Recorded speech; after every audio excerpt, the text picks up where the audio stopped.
I have been following this thing on the news. I'm wearing pink today. It may not look pink, but it's pink.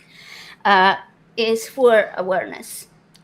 Are you following the Lindsay Clancy trial thing? No, I'm not. Yeah, tell me about You're that. not. Yeah. Okay. It's all over my feed, but it's because I keep watching the videos and then it keeps showing me more. And it turned into me tuning in every morning to actually watch the trial live because it's so enthralling. It's so like, holy crap, there's just so much to it. First of all, trigger warning, because we're going to talk about women's mental health and uh, postpartum depression and harm to self harm and harm to children. Okay, so anyways, so this woman in 2023, she was charged with taking the lives of her three children who were under the age of 5. One was 5, one was 3, and one was 8 months old. And then she tried to take her own life, right? The husband gets back home and finds the whole thing. And now nobody's denying that she did it, right? The trial currently is to see whether she was criminally responsible for it. Basically, because it's in Massachusetts, it's the insanity defense, basically, which is what they call it in other states. And so the defense is arguing that she was suffering from postpartum psychosis. And the more you look at the case, the more it's like, yeah, like she truly, really was. Like, first of all, she was from like October to January, October 22 to January 2023. She was seeking, she was going to psychiatrists. She was telling people, like her family, her friends, her doctors, that she was struggling, that she was depressed, that she was anxious, that she was not sleeping. And, she went to so many psychiatrists. She gave her like 13 different medications in 4 months. And on and off, right? Sometimes she would be weaned off of them because she was not responding well to them or having bad side effects. There was another situation where she drove herself to the hospital because she hadn't slept in 2 days, and to the emergency room. And they gave her something for sleep, and then she goes back home.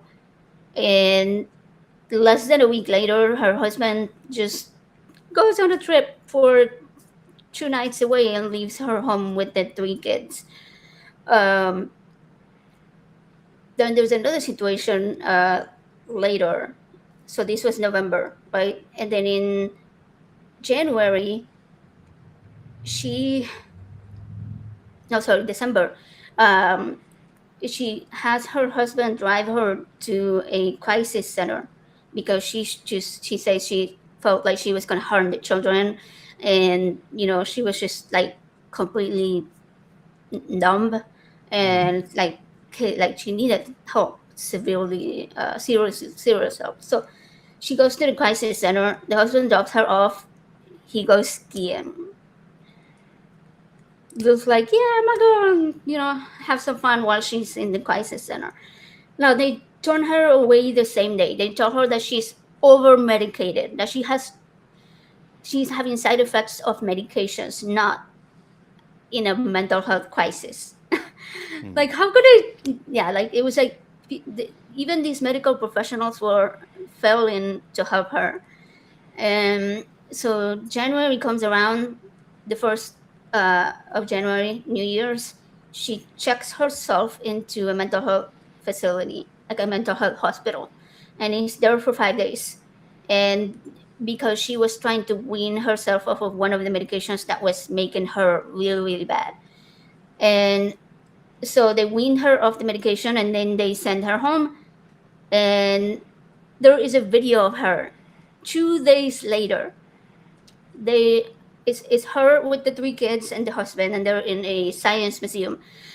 And the guy is just standing way over there on a corner, on his phone, looking around. It's like a security camera, right? And she has the baby on a carrier, a stroller, the little girl and the little boy running around trying to watch them while the guy is just over there in the corner doing nothing. And so 3 weeks later, she takes the kids' lives. Then she self harms her wrist, her neck, jumps off a window, survives, but is paralyzed now. And when she is taken home, I'm sorry, so when she's taken to the hospital, she's on a breathing tube and like she's unable to speak. But supposedly the husband says that she spoke when she was laying there paralyzed. I don't know. That's a iffy detail. Um, but as soon as she wakes up, she says that she heard a voice tell her that she had to do what she did, or otherwise she was not going to have protection. And later it came out that she was very religious. And I was thinking, there was a chaplain that came to see her right after she woke up in a hospital and has seen her for many, many times since then over the next few years. And this chaplain testified uh, that Lindsay said that the boys told her to do that, otherwise she would not be safe. And to me, there's a few things that stand out there. The fact that she thought her husband couldn't protect her was one of them, because like if she felt that he couldn't protect her from this voice, right, Mm. from this deity or being that was talking to her. Um, and the other one is that when she woke up, she told the chaplain that she felt good that her children were now protected by God in heaven. Mm. And I was like, I don't know, that makes me assume that she felt that that was a divine order from a God. Because like, who else could be? She said that she could not disobey this voice, that she felt she could not disobey it. So it's like, wow, I don't know. Oh no, George says she can't speak with the breathing tube. No, the husband says that she's talked to him when she was laying on the ground outside the house, like before the emergency people arrived, that she allegedly confessed to doing it. Yeah. So that's a whole other story. There's this guy that says, my children are dead and my wife is laying here, but she just said that she did it. But then when other medical emergency arrived, they were like, she never spoke. She could not speak. She was in shock. She was barely conscious. I was like, okay. But yeah, anyway. I don't know. It just felt so weird to me that the way that it was described, because it feels like it was a sort of um, religiously connected experience that she was having, and I don't know. It just breaks my heart, the whole situation, because she was failed by her husband that was obviously not supporting her in the way that she needed. She had told him that she had thoughts of hurting the kids, that she'd heard the voices, that she, felt numb, that she was depressed, that she was anxious, and like he was just not giving her the support that she needed. Was like, hey, let me take all the kids and you, take a nap or stuff like that. She told her mother-in-law, but the surprising thing is that her mother-in-law has testified on her side, Mm-hmm. like supporting her. And she was like, yeah, like she was begging for help. So like Yeah. everybody could see that she was begging for help. So that's kind of like the gist of um, what the situation is. And the people are really split, because there's the people that are like, well, mental health, no, that's just an excuse. And then there's the people that are like, no, mental health is the explanation. Like, it's how did we get here? How did we get to the point that a mother that was described as being loving and caring, and she once called the police. She worked overnight. She was a nurse, and they had cameras that she could watch on her phone while at work of the babies. And Mm-hmm. one of the babies was crying for like 10 minutes, and she was like calling the husband like, hey, the baby's crying, but like he was not answering. So she sent the police to do a welfare check to make sure the husband wasn't like you know, unconscious or something. So it's like a mother that truly cares for her kids. How do we get to the point to where she feels like the right thing was to take their lives? And uh, we have to understand how deeply postpartum depression affects the Yeah. mind of people. Uh, yeah. Yeah, I mean, just two things come to mind when you say that. First of all, what we talked about earlier, like religion itself is not a mental disorder, but or a mental health issue, but it can definitely exacerbate it. Like if you have a pre-existing, issue like I did, religion can make it worse and can increase the effects of it as far as I can see. Again, I'm not a doctor. I'm not an expert in postpartum depression by any means, but I can say though that these ideas of like a divine protection, and I remember way back, and I tried to look it up, and I could not find it in the time. But I do remember a woman who either attempted or actually did, unfortunately, kill her kids because she was afraid they were entering the age of accountability. To where they would go to hell if they died before that time, and so she, decided to take care of things herself. And like I said, that there's a lot going on there, but religion did nothing to help that. And I see that danger. There's also too a really big issue and something that I failed to point out earlier in why men don't pursue mental health. And this is purely privilege on my part, but access to mental health, and obviously she did have doctors and everything looking out for her. But in the system we have here in the U.S., everything is all profit centered, and it's about doing things in the most monetarily efficient way. We have insurance companies that are deciding what is and what is not covered treatment. We have doctors that are just overworked trying to justify especially mental health issues, and having to just overburdened with resources, or in some cases just simply not providing adequate care, as we apparently have seen here. And those of you in other countries like who have socialized medicine and who have better healthcare systems, absolutely take advantage of that and make sure that you are getting your mental health taken care of just as much, because here in the States we have a lot of barriers to that as well, and we have a lot of pressing issues that makes the care that we do get not the best. So yeah, and of course, religion does tend to try to sneak into those gaps that are being left behind by pretending to be therapists and pretending to be qualified therapists and stuff. So it's just there. It is a real minefield here in the States, particularly when it comes to treating stuff like that.